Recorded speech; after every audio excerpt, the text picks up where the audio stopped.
Hey, welcome back to the Golden Circle Homestead. I am doing some harvesting at dusk here.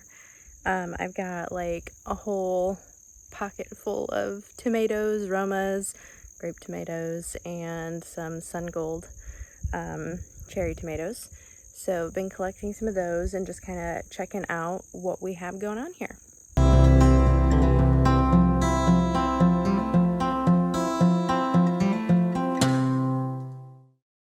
Here are all of the tomatoes that I'm gathering. Just bringing some inside. We've got some that have some blossom end rot, and I'm just getting them off the vine now. We do finally have some cilantro coming up in some little groupings here, and also some dill. And then there are some little oreganos down there that are seeming to get bigger. The basil's coming up, and this one is doing fabulously. Look at all of these tomatoes though. There are so many. But weird things are happening. They've got like, I think a bird is coming in and eating them because they're just like missing pieces of them. And then there's like some blotting end rot and different things like that going on. So I'm just trying to get what I can as soon as they're ready. Even that one's got something going on. I pulled out all of the cucumber vines. We are done with cucumbers for this season. And I did plant some fall crops. So here I planted some lettuce that hasn't come up yet. And then here there is kale, hasn't come up yet. This is broccoli right on the other side of this pot. And then I think this one is cabbage, and those did pop up right there. And then also down here, cauliflower. So that is the lineup. My chocolate cherry sunflowers have bloomed. So they are in full color. And I love that they have like different, like this one has a little bit more of an orange tone to it in the coloring. This one's a little more red. And the bees are loving them.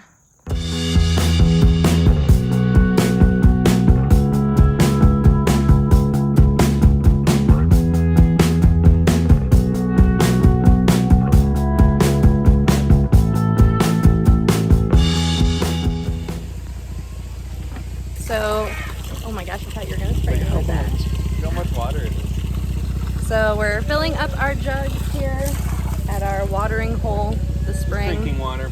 For drinking water. There's got some pretty flowers in bloom over here. Crying baby in the background. Yep, and there's even some butterflies that like to fly around the area.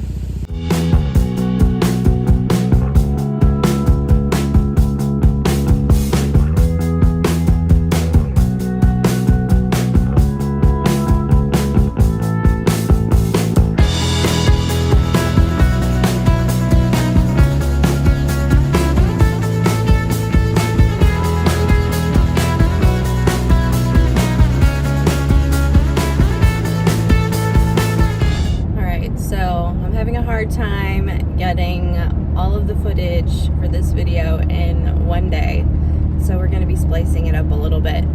But I didn't share an update with you that we had about 4 to 7 white chickens just show up on our land, and don't know where they came from. They, at one point, after talking to one of Jonathan's co-workers who thought they might be like show chickens, based on some of the way their tail feathers were positioned, we thought that they might be worth something, as if like in the storms, someone's, you know, shelter blew over or something like that, and let them out. That is not the case. There were only like maybe 1 or 2 hens, and none of the chickens ended up like getting along well with ours. So we gave the hens away, but the roosters, we ended up dispatching them because that's the only thing you can do with roosters. If you're on a homestead, you know that. You can only have so many roosters per hens. Otherwise, the hens will get abused and the roosters will fight each other to the death. So you can't have a ton of roosters, and so you just gotta do what you gotta do. And not sure where they came from, not sure if they were free ranging and then just wandered away or what happened. Sometimes, a lot of times, people do not have the, I don't know, the gumption, the desire. I mean, no one has the desire to kill animals, with the exception of bad people. But nobody really wants to kill animals, and so nobody wants to dispatch their roosters in certain circumstances. They realize they're loud or whatever. They ended up getting some cute little chicks from Tractor Supply. Turned out to be roosters, and then they just dropped them in the middle of nowhere, and that's how we probably got Julian. So we are a rare instance in which a rooster works out, but it's really disruptive for a rooster to find its own flock, and generally, you know, it's just better to take care of it yourself instead of leaving it to the wild. So that is that. But on our flock side, we had 9 guineas before all of this happened with the white chickens coming to our land. And lo and behold, one of these white chickens wandered away, and our guineas followed, and they traveled a good mile down the road, and we got a call from our neighbors, and they're like, hey, I think your guineas are down here. So we tried to lure them back, and they were already in the holler and the woods. There was no way to get to them at that point. So we hoped and prayed that they would come their merry way back, and they did, but they came back 4 less. So we had 6 less. We have 3 less. We had 6 come back. But in all of that, we also had one that has also disappeared. So we're not sure what happened with that last guinea, but we have 5 now. So interesting things with birds, all the fun stuff. But yeah, so some of the things that I have been working on and educating myself on, because remember, homesteading is not always about having a ton of animals and a huge garden. It's so much more than that, and there is so much more to educating yourself than just diving right into the really fun, pretty, shiny objects of homesteading. And so I am in the process of learning the art of macrame, and I am also, we're doing a lot of food preservation right now. We did cucumbers, and now we are gonna work on tomatoes because we're starting to get tomatoes coming in. So we're gonna make a lot of pasta sauce and salsa and ketchup, and just like this year is a main year of staples, and what are the bare grocery item minimum that we need, and preparing food for that. So yeah, we're gonna be starting that, and I just picked our first 3 ears of corn, and we had that. It was sweet corn, and it was pretty good. Trying to think of what else. It's mostly food preservation, seed saving, and I'm not just learning macrame to learn macrame, although I have wanted to learn it for a while, but it is something that I am going to be using for watching, you should probably skip off this. I'm going to be using for Christmas gifts this year. So I'm going to be making some different things with macrame, like plant holders and things like that, and just trying to brainstorm what ways that I can actually like do like a homemade Christmas, because I'm getting really tired of just the current modern day like expectation around Christmas of like gift giving being things that are store-bought, just giving a list because you have to give a list because people want to give, and it's not really things that you need, or you can buy these things on your own. It's this weird cycle of consumerism that I just no longer want to be a part of, especially having children. And I got rid of so many toys when we were packing up to leave Michigan and coming to Tennessee, and then when we got here and we were unpacking all of our things, I got rid of so many toys that wouldn't fit in their room, because I was taking 2 large rooms with 2 boys of very different age groups and combining them into one, and there was just way too much stuff. So got rid of a ton of stuff there, and yet it was still a huge problem. Their room was terribly messy. They couldn't keep it clean. Landon was so frustrated all the time because he felt so overwhelmed in his room. He couldn't play with his toys. He couldn't clean.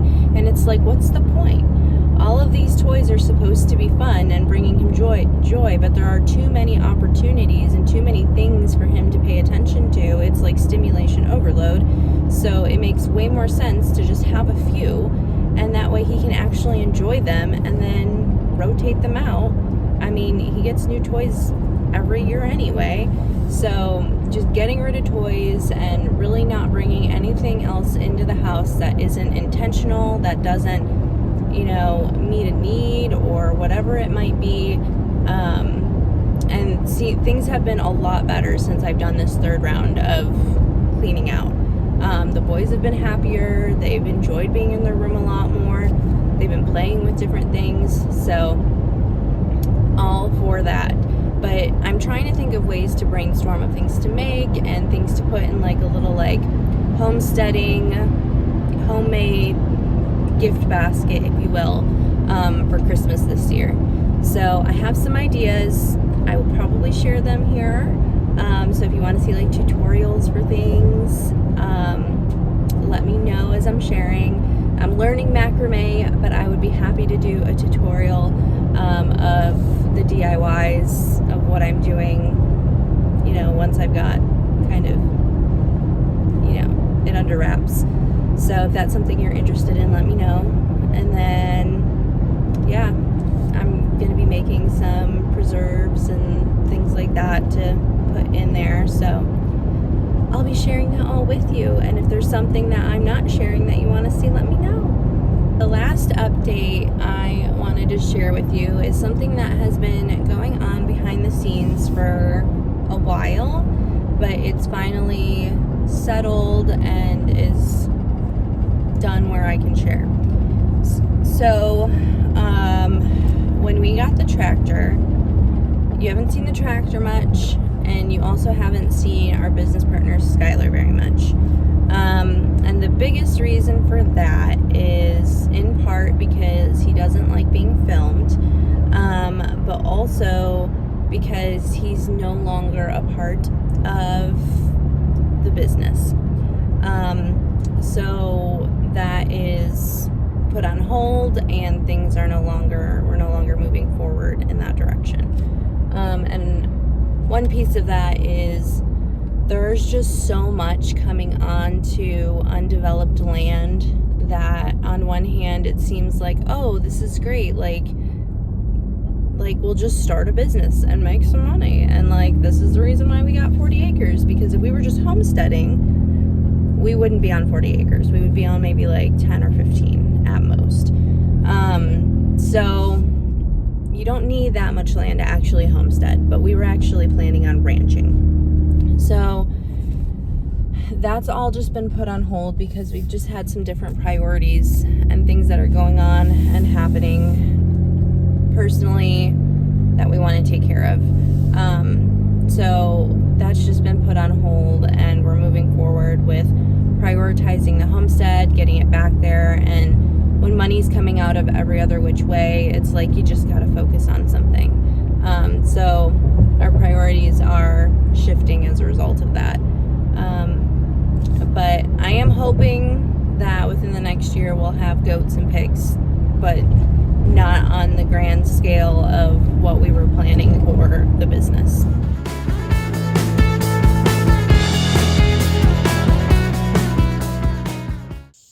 Good morning. It's bright and early, and I'm out here. Just got done sipping on some coffee, and now I'm going to kind of do some weeding just because it's early before the sun gets too hot, and just wanted to get out here and kind of get this done. But this bed here, I'll show you in a second, is the one that I had planted a lot of things in, and it's just gotten overgrown again. So that is today's task. So we have our clothesline here, as you can see, because we still don't have a dryer and hoping to get a dryer soon. But having air dried clothes is actually super popular. A lot of people like it. Personally, I think it's a lot more work than it's worth, and it doesn't, I don't know, it just doesn't do it for me at this point. But that also could be because it's just a lot more of, it's a bigger stressor for me without having clothespins, which we need to get, and you know, just not having a dryer and modern day conveniences. So I don't know. I don't know if we'll just do it every now and again still, but anyway, that's the clothesline deal. So look past that, and this whole area is the other side of the garden with the really tall sunflowers back here and some of the raised beds, and there's some more like hydrangeas and everything on the other side there. But this area is where I had planted a bunch of different things that I had talked about earlier in the season, and I can't even remember what they all were. I feel like there was some burning bushes in here and some hostas maybe. I don't remember. There's some grass that has done well in the corner here, and that's about it. But I basically have to go through here instead of Jonathan cutting it all down, and I have to pull out the stuff that I don't want in order to give everything a chance next year, and kind of actually know what things are for when we do transplant back in our forever property down on the further into the property, not a different property, but this property. So yeah, so I'm just gonna start putting stuff here. So the really good news is, as I'm going through here, there's a potato. As I'm going through here, I am finding things that are alive. They've just been kind of buried and hidden. So this is good. This is one of the plants. I believe that's viburnum. This is good. This is one of the plants. This is, I don't know if this is Pachysandra. I want to say it might be. And then that, I believe, is a daylily. And then this is a burning bush, I think. So it is alive. So those are really, really good news, really good things. I'm going to keep venturing forth and seeing what else we can find. So here's how this wrapped up. I'm leaving all of the stuff in front here because I didn't go out that far, and there's some thorns in there. I'm just going to let Jonathan clear that with the weed whip. And I do have a hosta and a couple more of those lilies. So I think we're good. Some of these sticks that are sticking up back here, those are, I think, other burning bushes that didn't do well, or whatever the other thing my mom gave me that I can't remember. Probably leave them just to kind of see if they do any better next year. My guess is they probably won't. But here we are. So looks like this is the survival of the fittest. Hey guys, you can eat all the weeds you want in there, just not my nice plants, okay? Is it a deal? How did you get back there? I thought I heard someone rumbling. Look, there is a There's one of our other chickens back in the fence. How did you get back there?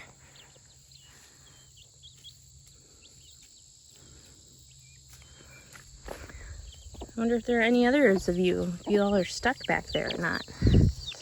Where'd you go?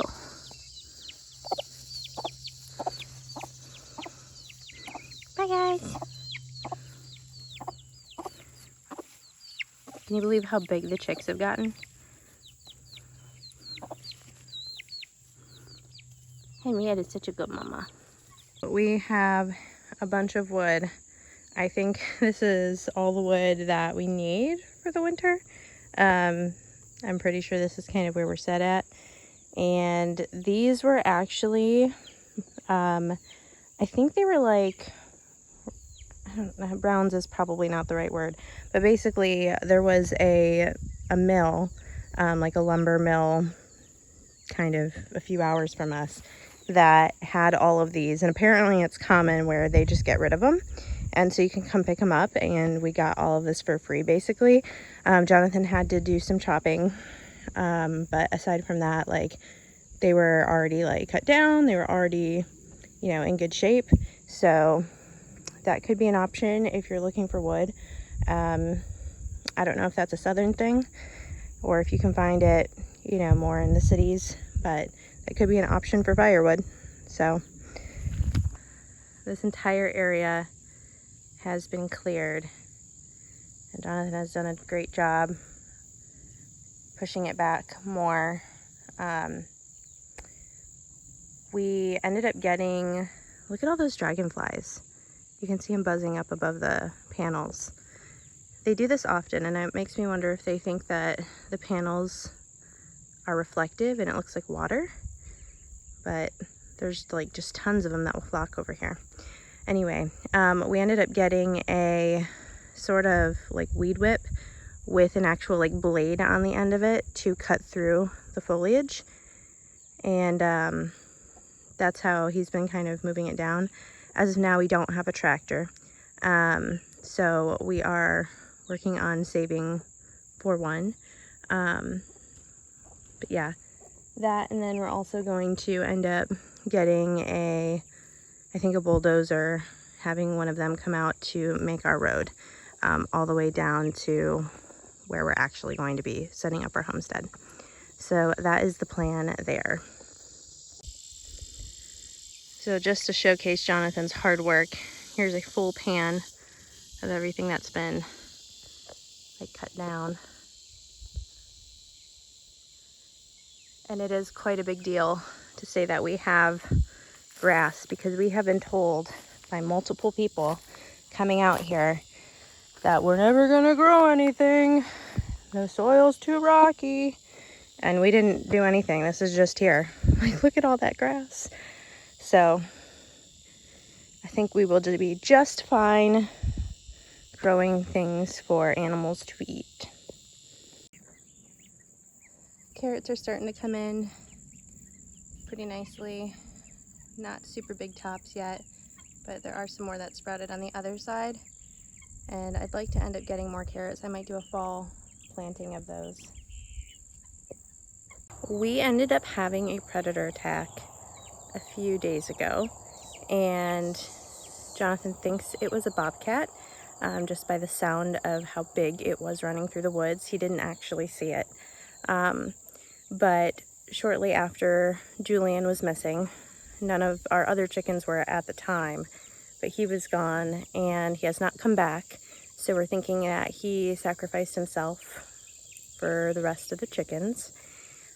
Since then though, since he's been gone, we ended up moving the coop over, just because it needed to get moved. And so we were going to move it closer to us in an open area, so that it wasn't bordering the woods. And so we started that process, but the guineas decided to sleep in a tree instead. And we got one down, but that was the only one we could put in the coop. And the next morning we had lost two. So either they were killed or wandered off or whatever it might be. So we're having bad luck with guineas. They are not easy to raise. They are not the smartest things. As cool looking as they are and as helpful with the ticks as they are, they're just very hard to keep alive. So we might be down some meat birds too. Don't have a full count on them. But as far as the guineas are concerned, we only have 3 left. So we are also in conversation right now with someone who actually raises well-mannered roosters. So we're working on getting another rooster to help protect the flock since we don't have Julian anymore. So this is where our coop is currently hanging out for the time being. Again, with the goal of getting it over there by the solar panels. Well, friends, it is getting a lot hotter out here, as you can tell by the sheen and glisten on my skin. So I'm going to say farewell. This is summing up such a hodgepodge video from the last week of all of the different things. But I hope you enjoyed it. If you have any questions, of course, drop a comment below. Give this video a thumbs up. Hit the subscribe button if you want to see all of our adventures and get notifications for us to be in your newsfeed. And yeah, have a wonderful week, and I will see you guys in the next video. Bye.